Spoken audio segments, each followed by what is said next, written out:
Hello বন্ধুরা, share সর্দার চ্যানেলে সবাইকে ওয়েলকাম। তো আজ যাচ্ছিলাম পুজো দিতে। বড় বাবার বার করেছিলাম। আমাদের এখানকার বড় বাবা খুব জাগ্রত, যার যা মনস্কামনা থাকে সব পূরণ করে। আমরা তিনজনে বার করেছিলাম। সামনে যাকে দেখতে পাচ্ছ ওটা আমার মা, পাশে যাকে দেখতে পাচ্ছ ওটা আমার দিদি। তো আমরা হাঁটতে হাঁটতে পুজো যেখানে হচ্ছিল চলে এসেছি। এসে দেখি পুজো দিতে সবাই বসে পড়েছিল। আজ ছিল 15ই আগস্ট, খুব ভালো একটা দিন। তো আমাদের অঞ্জলি দেওয়া হয়ে গেছিলো, এখন হবে হোম, তাই জন্য সব কিছু জোগাড় করছিল।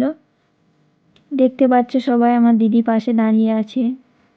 আমি পুজো দেখতে দেখতে একটা বাচ্চা মেয়ের সাথে দেখা হয়ে গেছিল। বাচ্চা মেয়েটা খুব কিউট ছিল, আমার নখগুলো নিয়ে দেখছিল হাত দিয়ে হাত দিয়ে।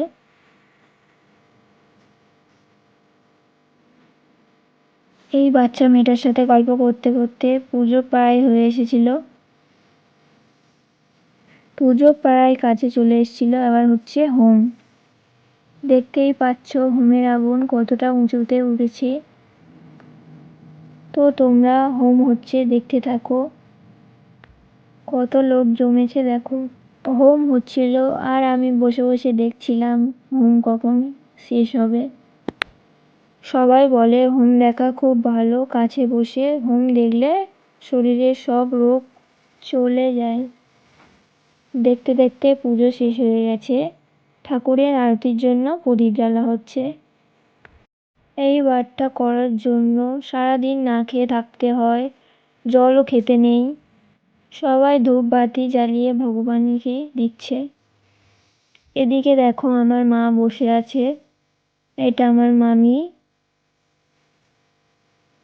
হোম হয়ে গেছে ওই জন্য করে ঠাকুরমশাই সবাইকে হোমের ফোঁটা দিচ্ছিল।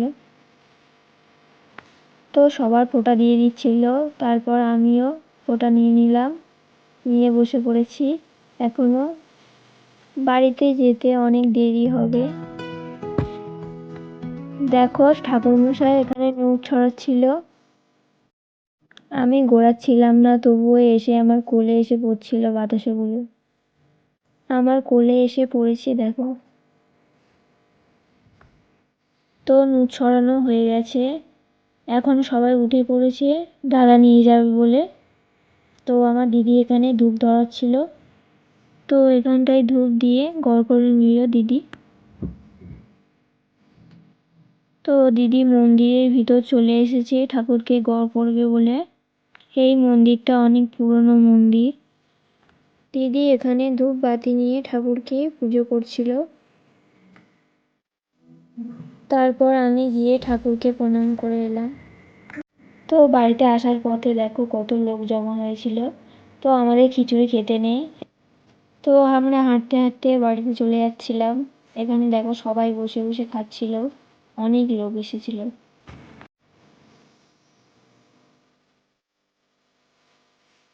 আমি আর আমার দিদি হেঁটে হেঁটে বাড়িতে যাচ্ছিলাম। তো দেখতে দেখতে বাড়িতে চলে এসেছি। দেখো এখানে সবাই বসে বসে খাচ্ছিল ফলমূল। দেখো এখানে আমার মা আছে, দিদি আছে, মামিরা আছে। এটা আমার মামার মেয়ে, আমার বোন। এই প্রসাদগুলো বাড়ির ভিতরে নিয়ে যেতে নেই, বাইরে বসে খেয়ে মুখ হাত পা ধুয়ে তারপর বাড়ি যেতে হয়। তাই জন্য এখানে সবাই রাস্তায় বসে পড়েছি প্রসাদ খেতে। এগুলো শেষ করে তারপর বাড়ি যেতে হবে। আমার দিদি কেমনভাবে খাচ্ছিল দেখো। এটা আমার ফার্স্ট ব্লগ, প্লিজ তোমরা সবাই ভিডিওটা দেখবেন, লাইক করবেন।